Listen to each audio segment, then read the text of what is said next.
One of the things that I really want to highlight is this daily time frame of crude, and the fact that while we had an entry that was 2 weeks ago, and this was a classic EIA entry, it was what we call the API to EIA entry.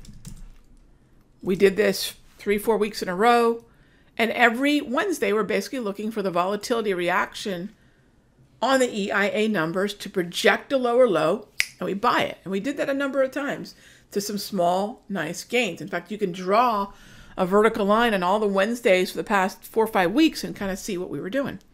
And the last one that we actually got was this one that I've highlighted in yellow, where we projected the downside target with the daily price movement range. We found what I call a DPMR low. This is very much part of the volatility analysis that we do, right?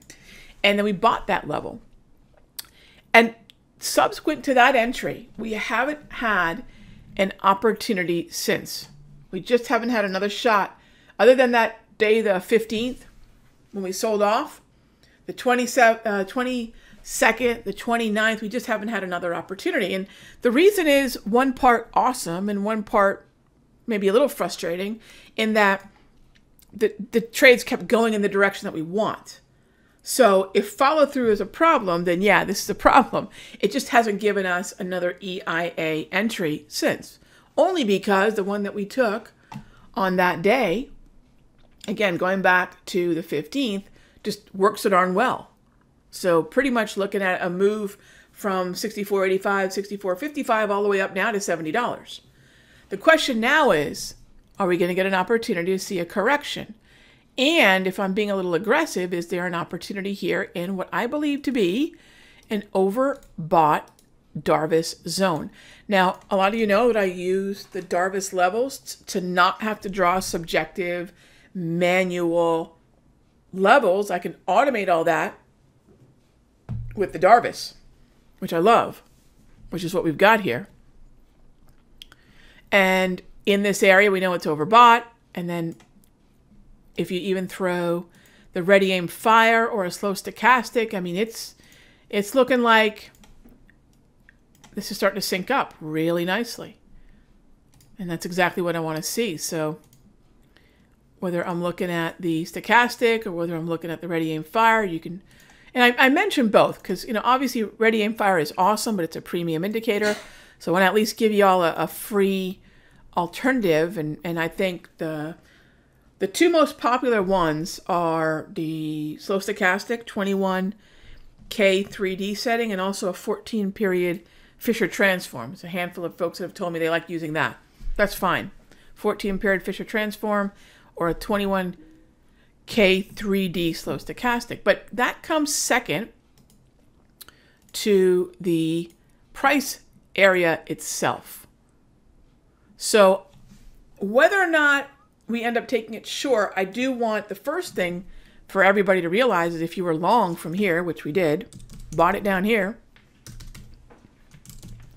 if you haven't paid yourself, it's a darn good place to think about it. All right? It is our job as traders to pay ourselves. So pay yourself. Right? Scale out, take a little something off the table if you haven't already. Now, what I am thinking is there may be an opportunity to get a little aggressive here, and it is aggressive because I do believe ultimately it is counter trend. I mean, look at this weekly chart. There's nothing weak about it. Right? We're actually coming off of a nice pullback of the weekly chart, and that's been a really steady climb, just a longer term time frame. If there's going to be another correction, I'm rooting for the bears. I may even join the bears. And there's a number of ways we can do it. And I'll talk about that in the premium video tonight. But it's going to start with this zone. It's going to start with a few things. One, we've reached it. Two, we've seemed to have stalled here. Now the next question for me is, especially if I want to do what I want to do, is how do I put the options position on? And to me, I need that consolidation. And I'll also talk about the width that we need in the consolidation in the premium video. But suffice to say, just to give you guys an idea on this, on crude oil. To me, anything less than $1.40 would be a narrow range. Anything less than $1.20 would be a very narrow range. And this range is under $1. That gives you an idea of how consolidative this is, how compressed it is, and how much the volatility is starting to drop. Not completely. I mean, there's an inside day there too, but we're definitely starting to drop. So this will be something that I want you to put on your radar, and we'll talk a whole lot more about it next week.